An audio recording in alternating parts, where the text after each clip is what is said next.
বাজান আব্দুল মতিন মোল্লা কুয়েত থেকে স্ত্রীর জন্য একটা ফোন পাঠাইছে, আইফোন। কি ফোন? সবাই বলেন কি ফোন পাঠাইছে? কার জন্য? স্ত্রীর জন্য, বউয়ের জন্য।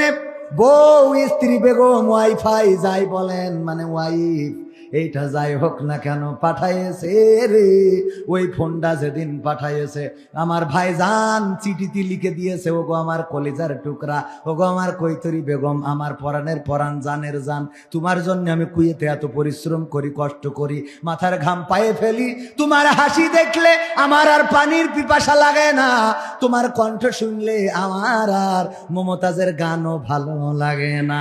তোমার যদি সান্ত্বনা পায় আমি জাহান্নামে যাইতেও রাজি।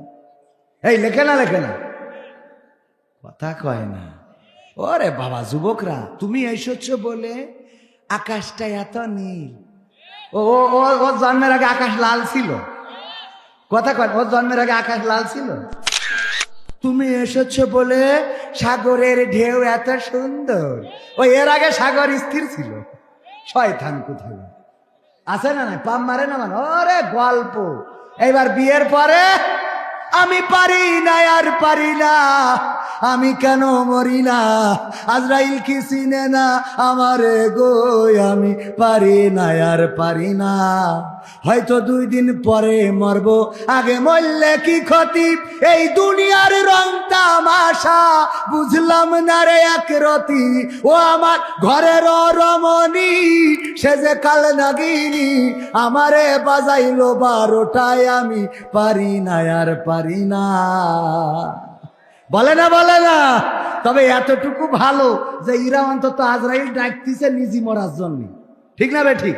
যে আমি পারি না, আর পারি না, আমি কেন মরি না, আজরাইল কি চিনে না আমারে গো, তার মানে আমার তুলে নাও। কিন্তু আমার মা বোনিরা এত বড় নিষ্ঠুর, ওরা বলে এ তোর মরণ করে না কেন? বলে না? কয় তোর আজরাইল চেনে না কেন, তোরে আজরাইল নেয় না কেন, তোর মানে মরণ করলে আর একজনের সাথে বগল বাজাবে। কথা কয় না, ঠিক না বেঠে? আমার মা বোনেরা, পর্দার অন্তরালে আছে আমার মায়েরা, আল্লাহ রাব্বুল আলামিন বললেন ওয়া করানা ফি বুয়ুতিকুন্না ওয়ালা তাবাররাজনা তাবাররুজাল জাহিলিয়াতিল উলা। ওগো নারীরা, পর্দার মধ্যে থাকো, জাহিলি যুগের মেয়েদের মতো সাজুগুজু করে নিজেদেরকে প্রদর্শন করে বেড়ায়ও না। কথাটা কার? কথাটা কার? পর্দা করার জন্য বলেছেন কে? আর আমার মা বোনেরা কেমন পর্দা করে বলবো? কেমন পর্দা করে বলবো? আল্লাহ বলল যে সাজুগুজু করবে না, পর্দা করে চলো। আমার মা বোনেরা বলছে আল্লাহ বলেছে পর্দা করো, পর্দা করো, সাজুগুজু করো না। ওরা বলছে আমরা হিকমত করে বুদ্ধি করে চলি, আমরা সাজুগুজু করি তারপর পর্দা করব। আগে সাইজে নাই, তারপরে কি করে? পর্দা করে। কইরি বাড়িতে বেরোয় যাইয়ে পৌর পার্কে যাই, আবার খুইলি আর আরে বাবা। হঠাৎ করে আমি যাই সামনে হাজির, আমি বললাম আব্দুল মতিন ভাই কি ডা? হ্যাঁ, তাড়াতাড়ি করে মুখ ঢাকছে। বললাম ভাবি নাকি? তো বলছে মুখ ঢেকে না। আমার দোস্ত মুখটা খোলো একটু দেখাও। এই ভাই দেখেন দিন মালটা ঠিক আছে কিনা। বলছে এই তুমি জানো না আমি বেগানা মানুষের সামনে আমি মুখ খুলি নে। ওরে হাজির সাহেব, ও বেগানা মানুষের সামনে মুখ খোলে না। তাই এতক্ষণ তুই ঘষাঘষি করলি কার সাথে? কথা কয় না, আছে না নাই? মানে কথার কথা আপনার নেই, আমি ভাবি আবার ঝামেলা করেন না। আপনার নেই আমি জানি, বিদেশে থাকেন, নিজে কাজ করতে করতে বোর সাথে কথা বলার টাইম পাই না, তো ডার্লিং এর সাথে কখন বলবো? ঠিক না ভাই? হ্যাঁ, হয়ে বুঝেছে। যাক, তাও একদম ঠিক হয়ে গেছে। আল্লাহ কবুল করুন, বলেন আমিন। ও আমার মায়েরা, এই জন্য বুরখা পরে যারা সাজুগুজু করে আর এক জায়গায় পর্দা খোলেন, তাদের জন্য শুধু এতটুকু বলবো, আল্লাহর নবী যখন আহত হয়েছেন উহুদের ময়দানে, রক্তে ভেসে গিয়েছে, দান দান শহীদ হয়েছে, আল্লাহর রাসূল হুঁশ হারিয়েছেন, চারিদিকে খবর ছড়িয়ে গেল, আল্লাহর রাসূল জমিনের পরে বেঁচে নাই। ফাতেমা রাদিয়াল্লাহু তাআলা আনহা শুনলেন, অমনি দৌড় দিলেন উহুদের ময়দানে, দৌড়ে ছুটে এলেন। উহুদের ময়দান মসজিদে নববী থেকে কাছাকাছি ছিল। তখনকার সময়ে এখনকার মতো ভালো রাস্তা ছিল না, বিল্ডিং ছিল না, সুতরাং আড়াআড়ি মারা যেত। আল্লাহর নবীর কন্যা ছুটে এসেছেন। আল্লাহর নবীর হুঁশ ফেরার পরে আল্লাহর নবী বললেন, ওগো মা ফাতেমা, তুমি কেন এসেছো? ফাতেমা বললেন, ওগো নবী, গোটা মদিনায় প্রচার হয়ে গেছে, আমার বাবা বেঁচে নাই, আমি কেমন করে বাড়িতে থাকবো গো নবী? এই জন্য আমি ছুটে এসেছি আপনাকে দেখার জন্য নবী। আল্লাহর নবী বললেন, ওগো ফাতেমা, তুমি কি জানো তোমার বোরখায় একটা ছিদ্র রয়েছে, ছিঁড়া জায়গা রয়েছে? ফাতেমা বলল, আল্লাহর নবী আমি জানি। ওগো আমার বাবা আমি জানি। আল্লাহর নবী বললেন, ওই ছেঁড়া জায়গা দিয়ে পৃথিবীর কোন মানুষ তোমার গায়ের রং কি দেখেছে? ফাতেমা বললেন, আল্লাহর কসম করে বলি ওগো আমার পিতা, আমার বোরখার ছিঁড়া জায়গাটা আমি যখন মসজিদে নবী থেকে দৌড় দিয়েছি, তখন ছিঁড়া জায়গাটা মুঠ করে ধরে নিয়ে এসেছি। আমার এই ছেঁড়া জায়গা দিয়ে এই পৃথিবীর কোনো মানুষ আমার গায়ের রংটা দেখতে পারে নাই। আল্লাহু আকবার। আল্লাহর নবী বললেন, ওগো ফাতেমা, তোমার এই বোরখার ছেঁড়া জায়গা দিয়ে তোমার গায়ের রং যদি পৃথিবীর কোন মানুষ দেখে ফেলতো, তাইলে আমি নবী পরকালের ময়দানে তুমি আমার কন্যা ফাতিমা, এই পরিচয়টা আমি পরকালে দিতাম না। আল্লাহু আকবার বলবেন। নবীর কন্যার পরিচয় নবী দিতে চাননি সাল্লাল্লাহু আলাইহি সাল্লাম। যদি গায়ের রং অন্যরা দেখে বলে, আর এখন আমার মা বোনেরা গায়ের রং দেখা তো যেমন তেমন, বিদেশে থাকে আর ফোন কর, স্বামীর সাথেও ভালো করে কথা বলে না, কিন্তু বল্টু যখন ফোন দেয়, হ্যাঁ বল্টু ভাই কেমন আছেন আপনি? এতদিন পরে আমার কথা মনে পড়লো বুঝি? হ্যাঁ, এর মধ্যে হঠাৎ করে মতিন ভাই যদি ফোন ঢুকায়, বল্টু ভাই একটু লাইনে থাকেন, আমি একটু আসতেছি, একটু হোল্ড করলাম। এই কি হয়েছে তোমার? কুয়েতে খালি ফোন দাও কেন সারাদিন? তোমার কোনো কাজ নেই, খালি ফোন দেওয়া লাগে তোমার। টাকা পাঠাবা, গাবতলিতে তুলি মার্কেট করে চলে আসবো, এত ফোন দিবা কেন? বোর কাছে এত ফোন দিতে কিসের জন্য? বউ হারাই যাচ্ছে না? ওটা বলা বাদ, ও কথা আর বলি না। ভাইয়েরা আমার, হাদিয়া বের করো, হাদিয়া বের করো। হাদিয়া না দিলে, হ্যাঁ 10 টাকা, তাহলে কার কাছে ধরাইতে হবে?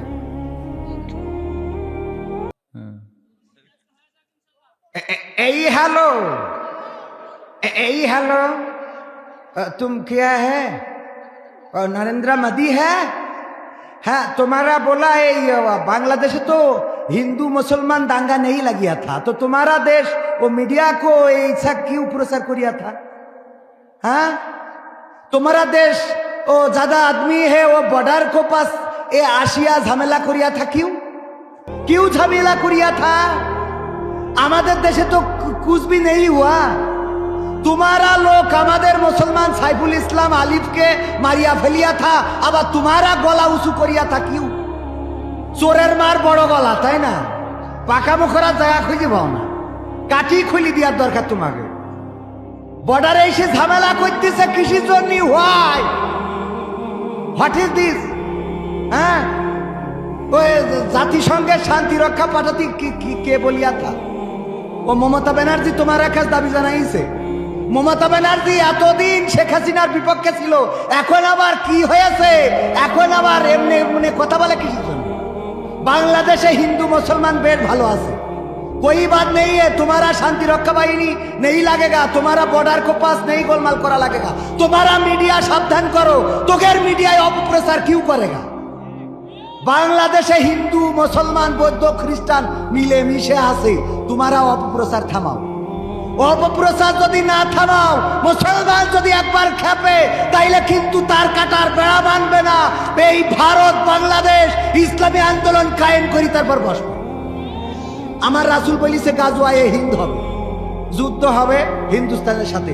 এই যুদ্ধ এত তাড়াতাড়ি দেখেই নিও না, খেলা হবে।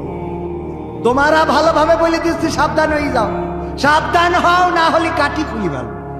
কাঠি খুলি ফেলবো মনে যেন থাকে, অপপ্রচার করার জায়গা খুঁজে পাও না। না, ধন্যবাদ ধন্যবাদ। ও আমার ভাইয়েরা, এগুলো আমার একটা প্রতিবাদের ভাষা, এগুলো আমার কি প্রতিবাদের। সম্মানিত ভাইয়েরা, আমার দাদার দেশ, তারা অপপ্রচার চালাচ্ছে তাদের মিডিয়ার মাধ্যমে। আমার বাংলাদেশে কোনো দাঙ্গা লাগে নাই, আমার বাংলাদেশে হিন্দু বৌদ্ধ খ্রিস্টান মারামারি লাগে নাই, বরং আমার বাংলাদেশে অ্যাডভোকেট সাইফুল ইসলাম আলিফকে উগ্রবাদী হিন্দুরা হত্যা করেছে। তার প্রতিবাদে বাংলাদেশের মুসলমানেরা কোথাও কোনো সহিংসতা করে নাই, শান্তিপূর্ণভাবে প্রতিবাদ জানিয়েছে। বলেন ঠিক কিনা?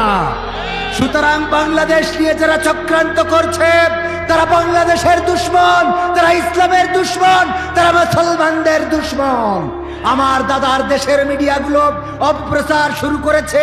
এই অপপ্রচার বাংলাদেশ শুধু নয়, গোটা বিশ্ববাসী বয়কট করেছে, কারণ তারা জানে এই দাদার দেশে ষড়যন্ত্র তৈরি হয় আর এই ষড়যন্ত্র পুশ করা হয় পাকিস্তান বাংলাদেশে। বলেন ঠিক কিনা?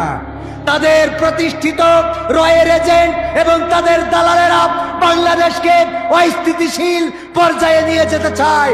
আমরা তাওহীদি জনতা বেঁচে থাকতে তা হতে দেব? 1952-তে রক্ত দিয়ে প্রমাণ করেছিলাম রক্ত দিতে জানি, জীবন দিতে জানি, শহীদ হতে জানি, কিন্তু আমরা মায়ের ভাষার অধিকার ছাড়তে জানি না। 1971-এ রক্ত দিয়ে প্রমাণ করেছিলাম রক্ত দিয়ে দেব, জীবন দেব, শহীদ হব, বাংলাদেশের মাটির অধিকার ছেড়ে দেব না। 1924-এ এসে রক্ত দিয়ে প্রমাণ করেছি রক্ত দেব, জীবন দেব, শহীদ হব, স্বৈরাচার মেনে নেব। 2025-এ যদি কোরআন কায়েমের জন্য ডাক দেওয়া হয়, কোরআন বুকে ধরে রাজপথে থেকে রক্ত যদি দিতে হয়, রক্ত দেব, জীবন দেব, শহীদ হব, রক্তের সাগরে সাঁতার কেটে কেটে একটি রক্তাক্ত বিপ্লবী কালেমার পতাকা উড়াতে রাজি কারা কারা দেখতে চায়?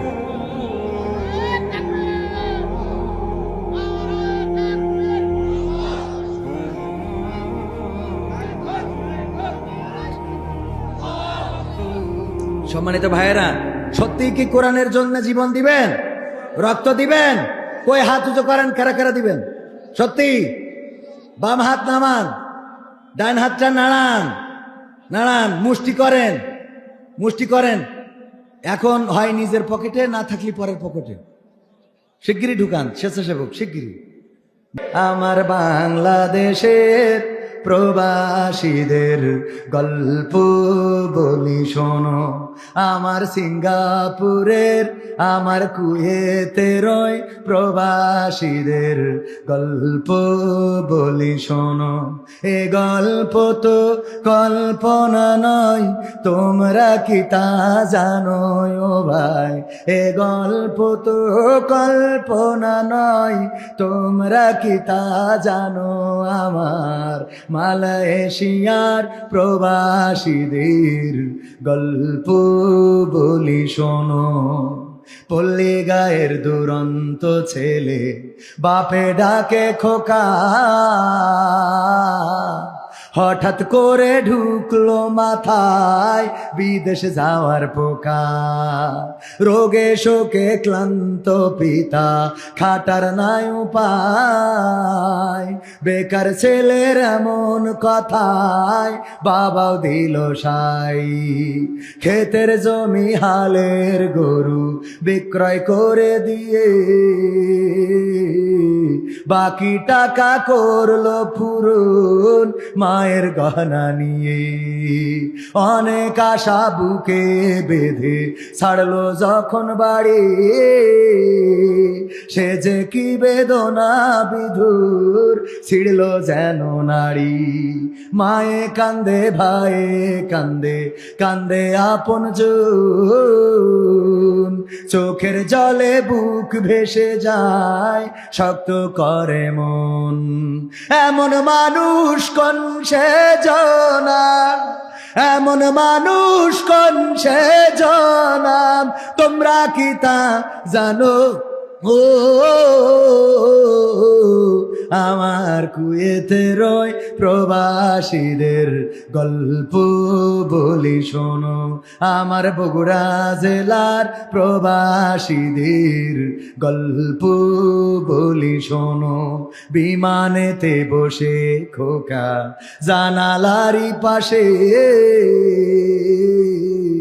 নীলাকাশে তাকিয়ে দেখে মায়ের ছবি ভাসি, আঁচল দিয়ে চোখ মুছে মা প্রভুকে যে বলে, আল্লাহ তুমি ভালো রেখো আমার কোলের ছেলে।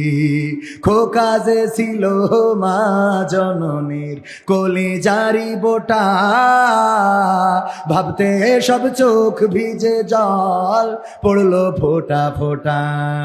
এমন মানুষ কোন সে জনাব, এমন মানুষ কোন সে জনাব, তোমরা কি তা জানো? আমার জাগুলি গ্রামের প্রবাসীদের গল্প বলি শোনো, আমার গাবতলির ওই প্রবাসীদের গল্প বলি শোনো। নদ নদী আর সাগর নগর দিয়ে খোকা পাড়ে পোষালো যে অতি সাধের বিদেশের বাড়ি। অনেক কষ্টে মিলল খোকার এমন একটা কাজ, হাড় ভাঙা খাটুনি তাতে সকাল দুপুর সাজ, রোগে শোকে কাজ করে যায়, করে না অবহেলা।